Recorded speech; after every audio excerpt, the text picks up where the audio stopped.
Segera kita ikuti diskusi interaktif, problematika lapangan, kegiatan usaha hulu migas, studi kasus wilayah Sumbaksel. Acara ini dapat didengarkan juga di radio Sindo Trijaya 104,6 FM Jakarta, Smart FM 95,9 FM Jakarta, Smart FM 101,08 FM Palembang, RRI Pro 1 91,1 FM Yogyakarta, RRI 92,4 FM Palembang, saya 87,6 FM Palembang, Jaya 92,5 FM Jambi, Radio Dangdut Indonesia Sekayu, Sabak 102,3 FM Tanjung Jabung Timur, dan SIP FM Pangkalan Balai. Acara ini dipersembahkan oleh UPN Vetarta dan redaksi Bagimu Negeri bersama Kita Cerdas menginspirasi publik. Didukung oleh SKK Migas Indonesia, Sindo Trijaya FM Yogyakarta, dan streamingkita.com.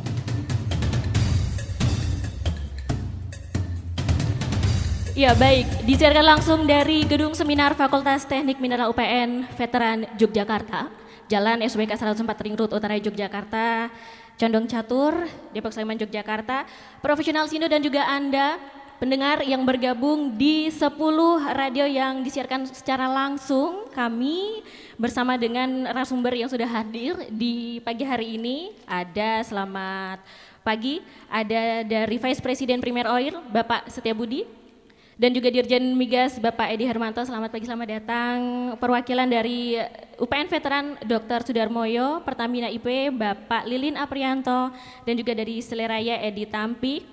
Dan profesional Sindo juga pendengar di 10 radio yang menyiarkan secara langsung acara diskusi interaktif problematika lapangan kegiatan usaha hulu migas, studi kasus wilayah Sumbaksel. Kami undang Anda untuk berpartisipasi di pagi hari ini. Kami bergabung bersama dengan 10 radio lainnya dan mengundang Anda untuk interaktif. Tidak hanya Anda yang berada di luar Jogja dan sekitarnya, namun juga Anda yang berada di UPN Veteran Yogyakarta. Audiens, kami mengundang Anda untuk interaktif, dan juga Anda, profesional Sindo dan semua pendengar bisa bergabung melalui SMS melalui 0815 7870 9700. Acara sudah berlangsung dari jam 8 pagi dan masih akan terus berlangsung, masih akan terus bergulir. Dan juga di sini kami ditemani oleh moderator. Selamat pagi yang sudah menemani dari tadi. Ada Mas C. Prasetyadi, terima kasih, dan juga komoderator Mas Butet Kartarjasa. Saya panggilnya Mas aja biar lebih akrab gitu ya Mas Butet ya. Memang sih bocah. Memang sih bocah. Dan profesional Sindo juga pendengar dari 10 radio lainnya.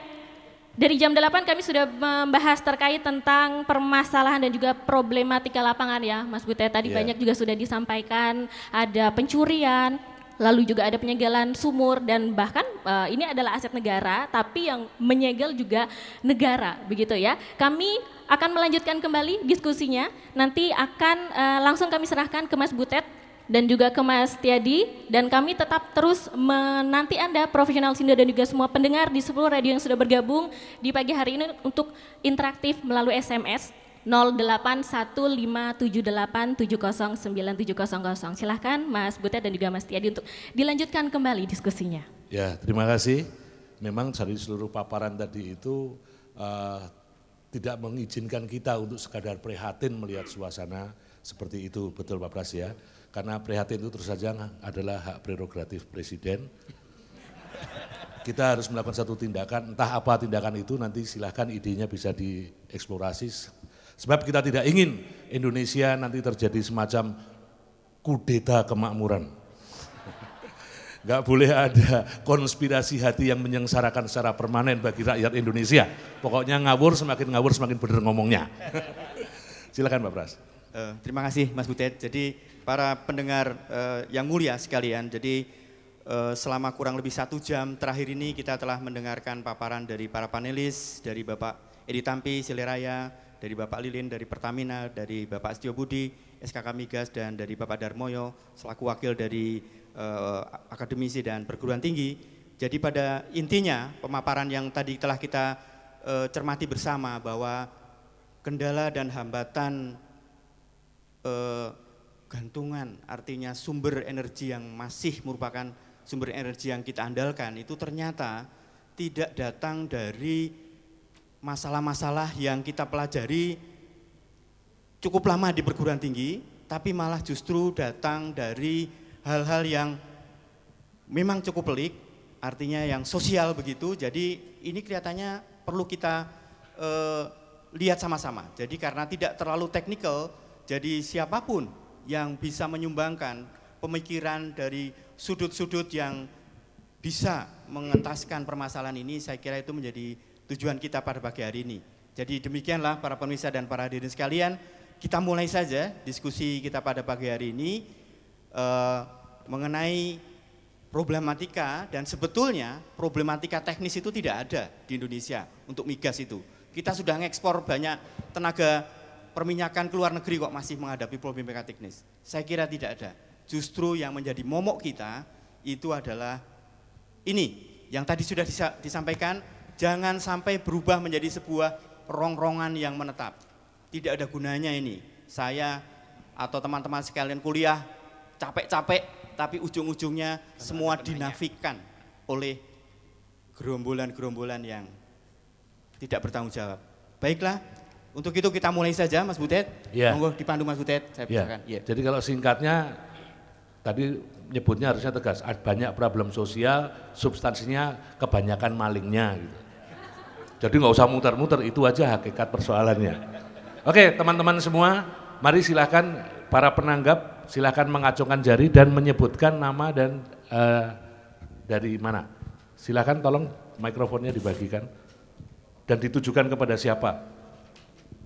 Silakan Bapak.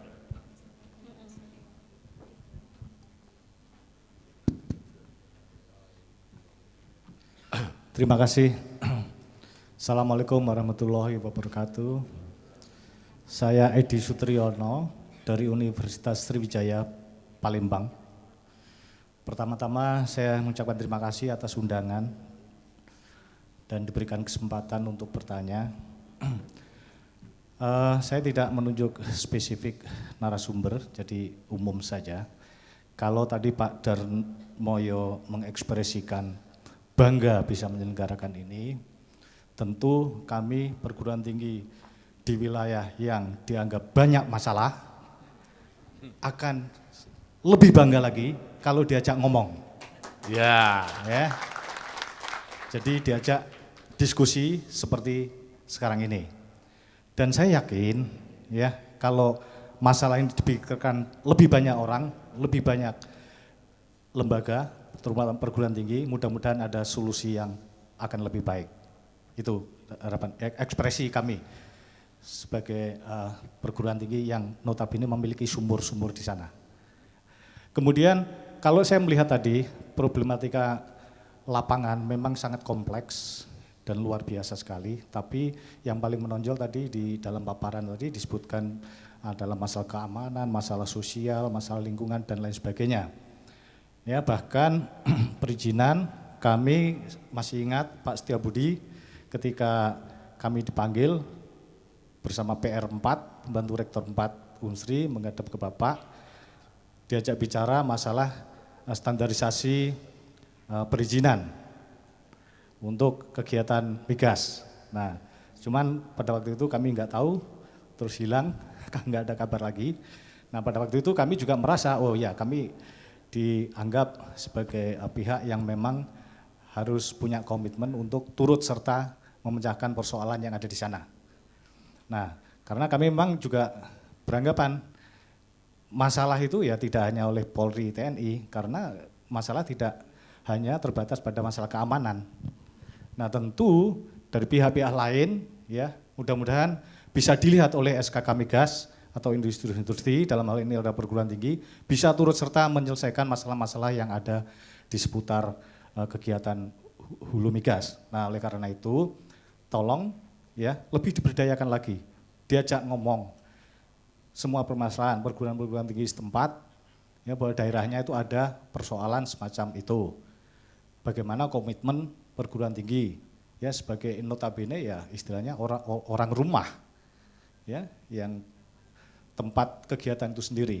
Nah, saya rasa itu himbauan dari kami, mungkin bukan pertanyaan tapi himbauan saja Ya, mudah-mudahan lebih sering diajak ngomong, lebih sering Artinya memaksimalkan peran dari betul, institusi perguruan ya. tinggi. Dilihat Oke. potensi yang ada di sana. Kira-kira bisa memecahkan persoalan apa? Ya.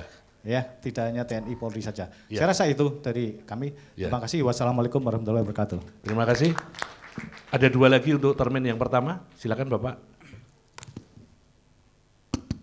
Terima kasih atas waktu yang diberikan. Terima kasih juga atas undangan yang disampaikan kepada kami. Yanuar Fitri dari Universitas Jambi.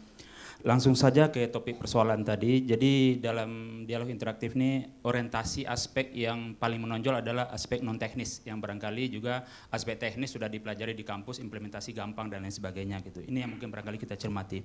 Di Jambi sama juga kasus di Palembang memang masalah pencurian minyak apa itu sabotase atau juga minyak yang kencing ya itu banyak sekali gitu ya. Nah ini persoalan.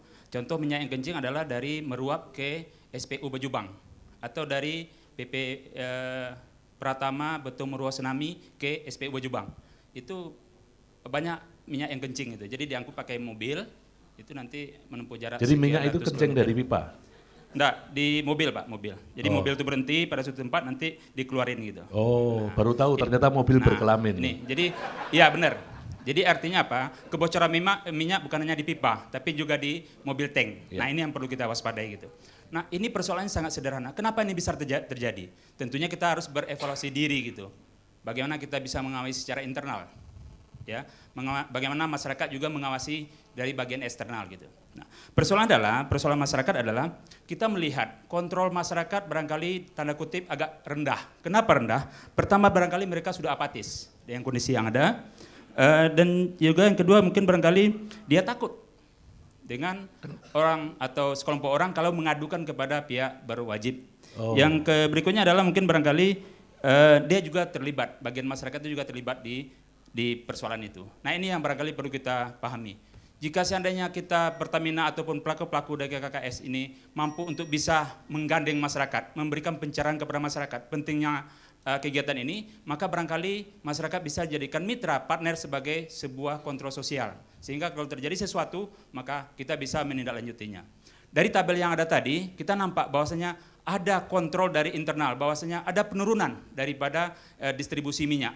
Tapi kok ini tidak ditindaklanjuti secara profesional. Artinya barangkali secara sederhana, barangkali kita perlu invest. Bagaimana kita kalau memang mencurigai sesuatu nanti ada illegal tapping, kita coba razia dan kita coba gali di sekitar lokasi itu dan kita akan temukan pipa. Karena maling ini adalah dari pipa itu bisa mencapai 5 km. Itu yang terjadi gitu. Ini kita bayangkan 5 km itu sesuatu yang sangat jauh gitu. Nah, ini barangkali memang berinvestasi juga gitu. Tapi paling tidak kerugian itu bisa dikurangi. Dan juga barangkali bagaimana kita bisa mengkomunikasikan ini dengan masyarakat secara kontinu. Yang keempat, penegakan hukum. Ini juga barangkali perlu gitu. Terus masalah distribusi pipa, kenapa kita tidak coba untuk membuat metering seperti gas? Kalau gas tidak ada masalah, sejauh manapun itu tetap bisa dikontrol. Memang investasinya cukup mahal barangkali ya, tapi ini suatu terobosan yang sangat baik. Sehingga barangkali untuk kebocoran minyak itu tidak akan terjadi lagi kalau ada metering gitu. Cukup Mas. Terus sedikit lagi, mohon maaf saya juga punya pengalaman bagaimana kita juga menyadari bahwasanya untuk proses kegiatan apakah itu eksplorasi, eksploitasi, drilling dan lain sebagainya, memang kita harus taat dengan aturan-aturan yang ada. Apalagi sekarang sudah ada setiap penyusunan dokumen itu harus ada surat arahan tata ruang, ada PIBIP dan lain sebagainya. Ini perlu kita laksanakan secara sistematis agar apa? Agar ini menjadi hal yang penting dalam proses-proses AMDAL nantinya. Oke Mas, terima kasih. Ya. Kita langsung kepada penanggap yang berikutnya, yang ketiga. Silakan. Ya Bapak, silakan.